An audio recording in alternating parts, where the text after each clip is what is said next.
Seorang pengemudi ojek berbasis aplikasi atau Gojek ditembak orang tidak dikenal saat sedang mangkal di kawasan Kemang, Jakarta Selatan pada Sabtu sore. Korban langsung dilarikan ke rumah sakit GMC Pancoran. Lokasi penembakan berada di samping Masjid Jami Al-Barkoh, Kemang Utara Raya, Mampang Perapatan, Jakarta Selatan. Korban atas nama Rionaldo telah dibawa ke Rumah Sakit Jakarta Medical Center atau GMC untuk mendapat perawatan intensif. Menurut saksi mata, Rionaldo telah diikuti pelaku sejak dari Jalan Kemang Timur. Saat di depan toko susu, korban berhenti dan tiba-tiba dipukul pelaku di bagian kepala. Selanjutnya terdengar suara letusan dan terlihat asap. Meski begitu, Rionaldo sempat berlari ke rumah warga, kemudian terjatuh.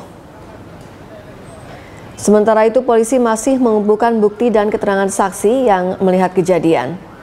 Selanjutnya, sejumlah anggota polisi memasang garis polisi di sekitar lokasi kejadian.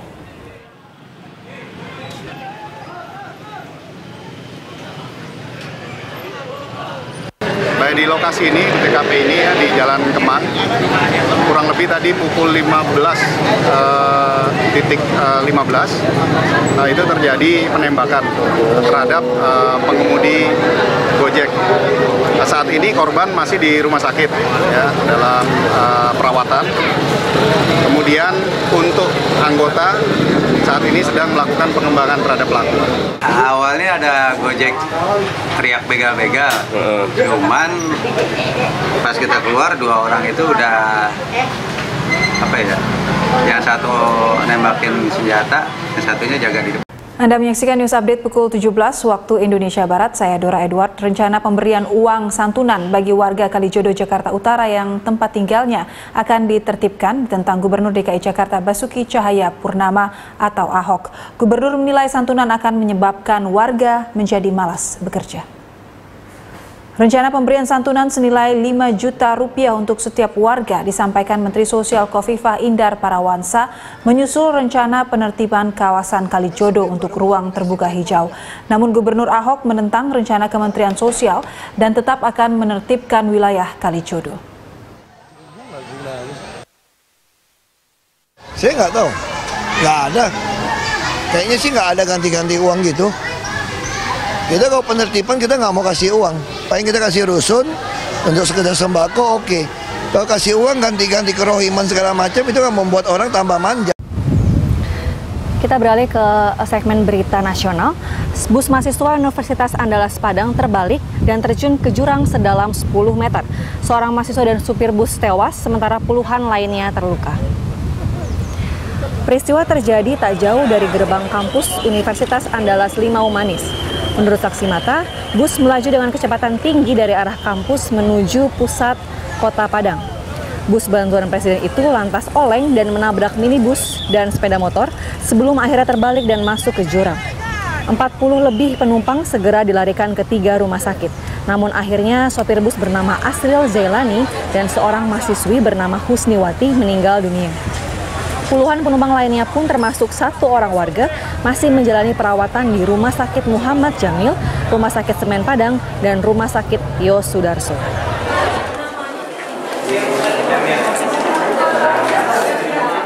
Banyak yang luka. Banyak yang luka. Sopirnya kemana tadi kelihatan? Sopirnya darah kepalanya, Pak. Darah kepalanya. Dari arah mana ke mana tadi? Dari atas. Dari kampus? Dari kampus ke arah ke bawah. Arah ke bawah. 2 orang meninggal, 1 sopir, 1 lagi mahasiswi dari Fakultas Teknik Industri atas nama Dewi Juniwati yang mahasiswi kita.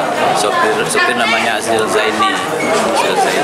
Sopir mau dibawa ke Payakumbuh ini yang mahasiswi kita itu dari Alan. Pemirsa, sebagian jalur dan stasiun MRT Lebak Bulus Bundaran HI akan berada di bawah tanah. Pengerjaannya menggunakan 4 mesin bor bawah tanah canggih dari Jepang. Jalur MRT dikerjakan dengan teknologi Earth Pressure Balance yang baru pertama kali diterapkan di Indonesia. MRT merupakan sarana transportasi massal yang sudah lama dinantikan warga Jakarta. Untuk pengerjaan proyek MRT, terutama dalam pengerjaan struktur bawah tanah, PT MRT Jakarta mengoperasikan 4 mesin bor bawah tanah atau tunnel boring machine. Mesin bor itu akan membuat terowongan jalur bawah tanah MRT dari Senayan hingga Bundaran HI sejauh 6 km. Untuk pengeboran dari lokasi patung pemuda di Bundaran Senayan menuju stasiun Duku Atas, PT MRT menggunakan mesin bor Antarja 1 dan Antarja 2. Antarja 1 telah tiba lebih dulu di stasiun MRT Senayan pada 23 Desember lalu. Sedangkan Antarja 2 menembus stasiun Senayan pada 26 Januari lalu. Mesin bor Antarja 1 kini tengah dipersiapkan untuk pembuatan terowongan menuju ke Istora. Pengerjaan akan dimulai pada bulan Februari ini. Sedangkan 2 mesin bor bawah tanah lainnya akan dioperasikan mulai dari titik Bundaran HI ke arah selatan menuju titik Setiabudi. Mesin bor ketiga akan dioperasikan mulai bulan ini.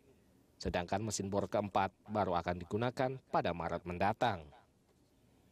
Diperkirakan masa pengerjaan konstruksi jalur terowongan bawah tanah MRT dengan menggunakan tunnel boring machine akan berakhir pada Desember tahun ini.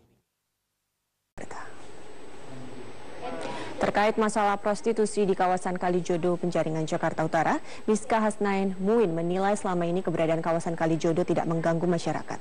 Jika terpilih sebagai Gubernur DKI Jakarta, ia mengaku akan membuat peraturan untuk melegalkan kegiatan prostitusi. Ia menjelaskan akan mereklamasi Kepulauan Seribu dan membangun pulau kecil yang ia sebut sebagai mini Singapura. Nantinya di pulau itu akan ada tempat hiburan malam seperti diskotik dan tempat karaoke. Ia pun mengaku akan melegalkan kegiatan prostitusi di pulau tersebut. Kemacetan, sampah, prostitusi itu kan kita tidak bisa menghilangkan, tapi nanti kita akan akomodir, memberikan tempat yang layak dan pada patutnya gitu. Jadi tidak dihilangkan. Maksudnya ini dilegalin, dipindahkan ke lokasi atau seperti apa? Iya, kita akan legalkan nanti. Prostitusi, iya. Tapi itu nanti di pulau, bukan di daratan.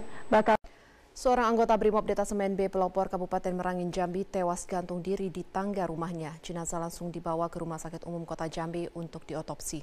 Brigadir Bobi Hermanto, anggota Brimob Detasemen B Pelopor, warga perumahan Geria Bangko Asri, Desa Sungai Ulak, Kecamatan Nalotantan, ditemukan tewas tergantung di tangga rumahnya dengan seutas tali. Korban pertama kali ditemukan oleh istrinya Dewi. Kapolres Merangin AKBP Munggaran membenarkan jika seorang anggota Brimob tewas gantung diri di rumah. Jenazahnya langsung dibawa ke Rumah Sakit Umum Kota Jambi untuk diotopsi.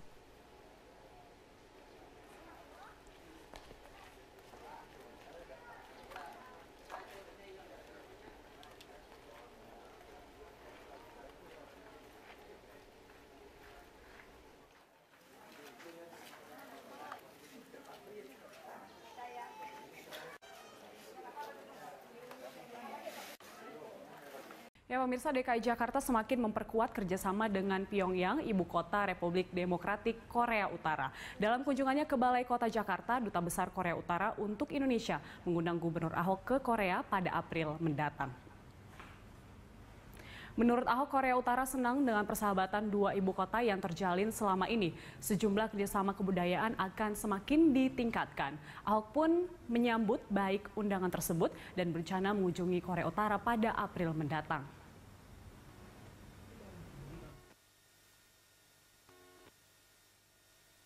Ngomong-ngomong courtesy call lah gitu kan, ngundang kita datang, ada festival Korea. Di Korea atau enggak di sini. Di Korea juga dia ngundang, jadi dari wali kota Pyongyang ngarap datang. Nah, kita kan sister city, kita juga pengen kirim atlet kita.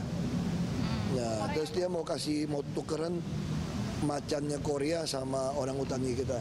Dia lagi pikir gimana cara kirimnya. Masih transitnya kan ke Beijing.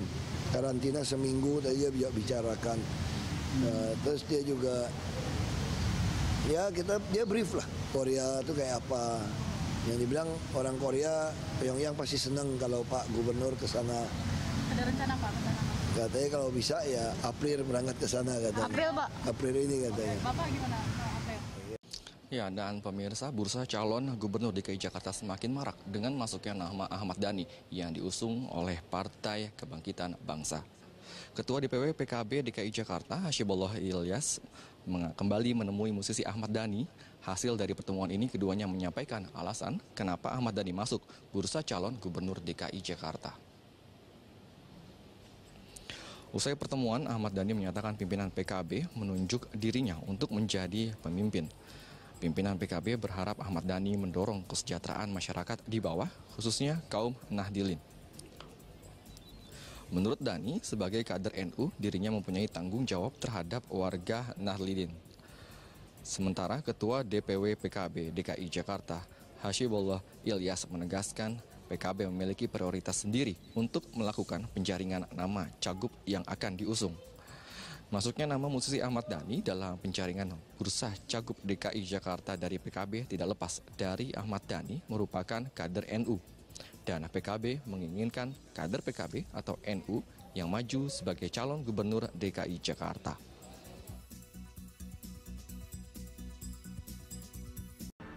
Anda menyaksikan News Update, saya Julita Tolongbanua. Pemirsa, pengalihan mikrolet ke pinggiran kota tentu akan menyulitkan para supir.